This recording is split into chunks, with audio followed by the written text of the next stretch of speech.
The streets will never make you grow. It's not a seed, it's a gutter. There's no happy endings in this life. So this is my message to you.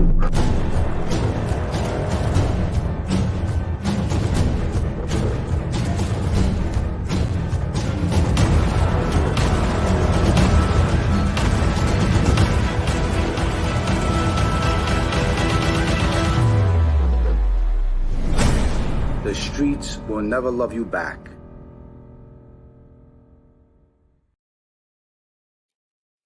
Pow. What's up, guys? Well, I got another story for you. It's not a Beth Avenue story, but it's a prison story. Now, when I was doing prison time, I met a lot of street guys, wise guys, killers, drug addicts, racketeers, every form of life there is, you meet inside prison. Now, my first bid, I went away. I did 3 months Rikers Island. From Rikers Island, I went to Bear Hill. I was about 18 years old at this time. Now, that was a short experience.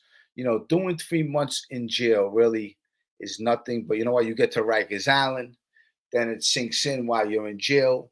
I'm in a dorm with a whole bunch of other men, sleeping side by side on beds. And it's a form of life you start getting used to. It's like if you put me in a cage, eventually I'm gonna adapt to the cage.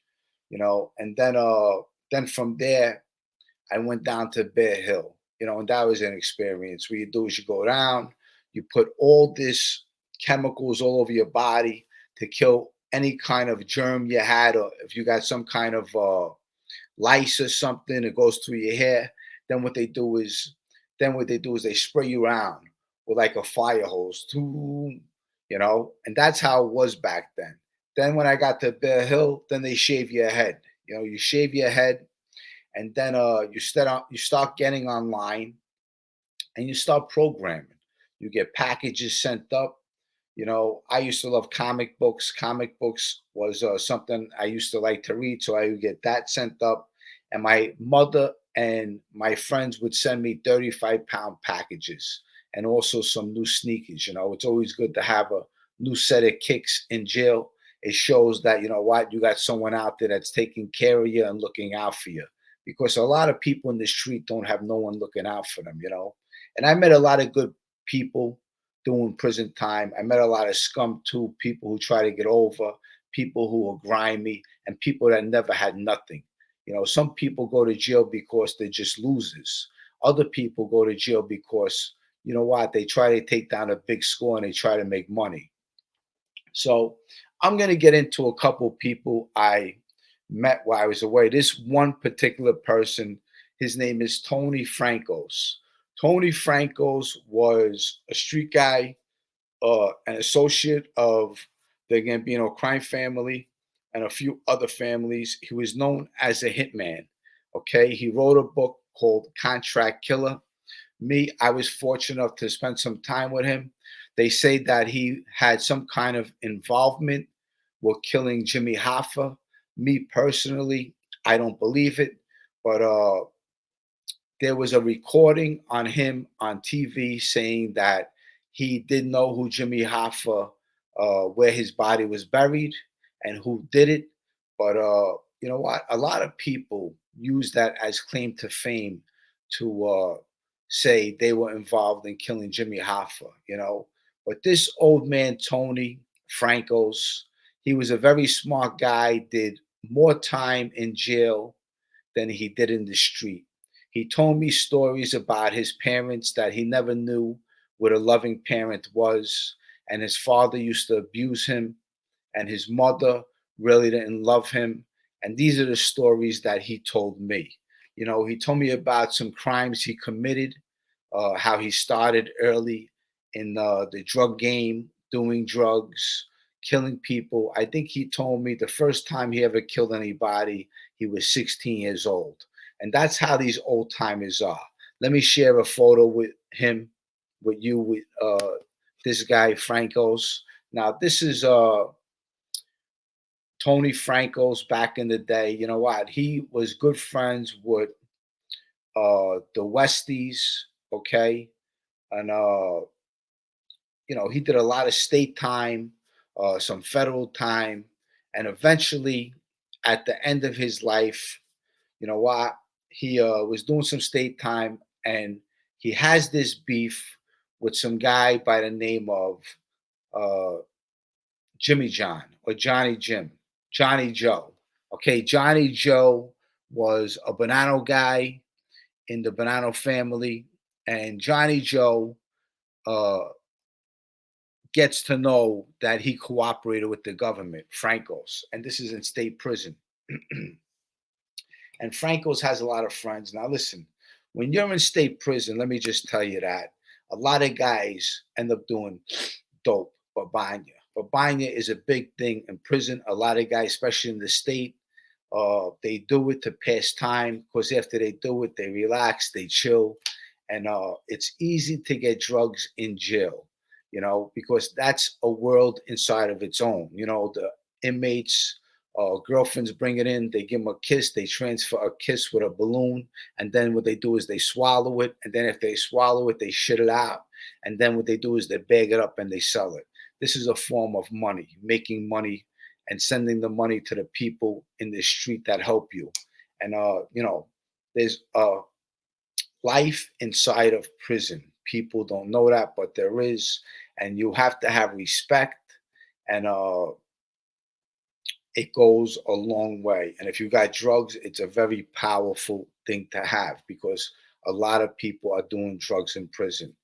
So so I was away with Frankos, and Frankos was a wild man. Old man Tony. This is a photo that he sent me a long time ago. This was, let's see, 2006. This was. It says, "To my friend Jimmy C, don't trust no one. Stay strong. Your friend, Tony the Greek Frankos." Now, as you see, this is him when he's an old man. Uh, I used to walk the track with him. He was one of the guys that really didn't have too much money. So every time commissary came, I would help him out with a couple of dollars. I would tell him, you know what, Tony, pick 15 to $20 worth of commissary and I'll get it for you because when you're doing prison time with people, there's a lot of people that don't have anything.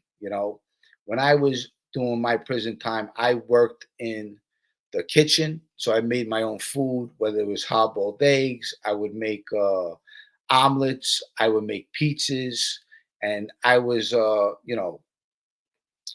kitchen is very good to work in because you have access to everything, food. And that's how you survive food. And you can help other people too.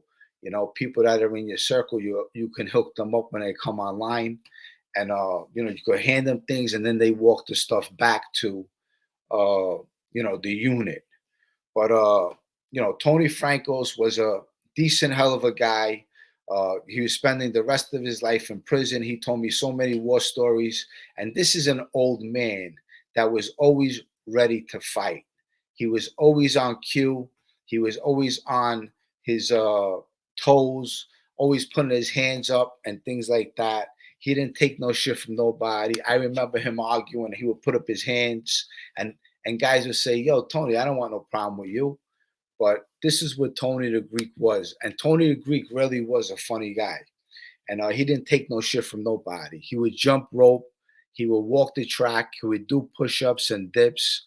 And he tried to stay in shape, but he was getting old, And he loved the drugs back in the day. And he was friendly with, I forgot his name, something Kelly from the Westies. Okay, I'm not too sure with the Westies, but maybe Machine Gun Kelly or someone like that. But that was his friend. He did time with them, and in the state, he had a problem with Johnny Joe. That was a wise guy with the bananas, and Johnny Joe jabbed him. Bang! Tony went down. They got the best of Tony. Tony told me the story, and then from there, they had to put him in some kind of witness unit to protect him. but he told me a whole bunch of stories of all the murders he committed. He was committing murder for the Gambino family, the Lucchese family, and listen, this was a guy that was really dangerous. I mean, if he caught a delusion on you, he'd kill you in a minute. And even in state prison, he killed a few people. He used to walk around with a shank and just stick people. But these are the guys you have in jail that are never going home. And a guy like this was very dangerous. He's dead now. And when I went away, he used to call my mother's house and always ask for me and say, tell Jimmy I said hello. But I really didn't have the time to talk to him. Like, my life was so busy. I had a girlfriend. I was getting ready to get married, and then I ended up getting picked up. But, just giving you an idea of all these young kids out there that you're looking up to, these wise guys or street guys or gang members. Tony Frankos died in jail. He was an old man. And there's a lot of guys out there that's going to die in jail. So make your decisions. Make sure you make the right decisions, because once you're in that jail cell, it's very hard to get out. Okay. And, look, life is short. If you have a good family that loves you, take a trade, go to school, keep God first in your life, and always do the right thing. Because Tony Frankos, he never, ever had love in his life. His parents didn't love him. His mother was an alcoholic. His father was an alcoholic. And his father used to abuse him. And he hated his father. And at a certain age, he just roamed to the street and he took off and he left his parents. Okay? And his destiny was in prison, to die in prison.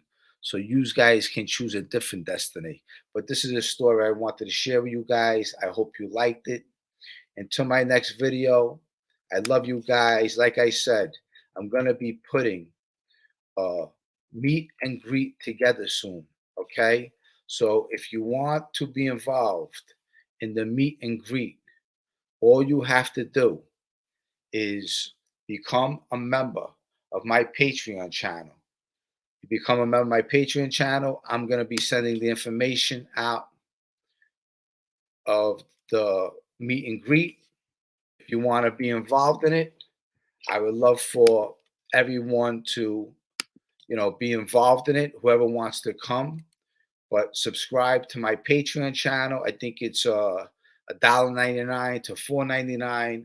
And we could also do dinner together. One of those, memberships. I think it's membership number 4. But in order to get an invite to the meet and greet, you have to become a member of my Patreon channel, because that's where the information is going to go out to. Okay? With that said, I hope everyone has a great day. And I'm looking forward to this meet and greet. And, we're going to have other content creators there where, they'll have some merchandise. We could take some photos together. I'm going to order some catering, maybe some big sandwiches, maybe some salads. We'll have an open bar over there. And I want to make this into a nice time. Maybe 200, 300 people. We can mingle together, maybe dance. I'll tell a couple of Bath Avenue stories. And this is what I'm looking to do. So if this is something that interests you, okay, subscribe to my Patreon channel. And with that said, until tomorrow, I'll hit you with another video. I love you guys, and I'll see you soon. Bye, guys. The streets will never make you grow. It's not a seed, it's a gutter. There's no happy endings in this life. So this is my message to you.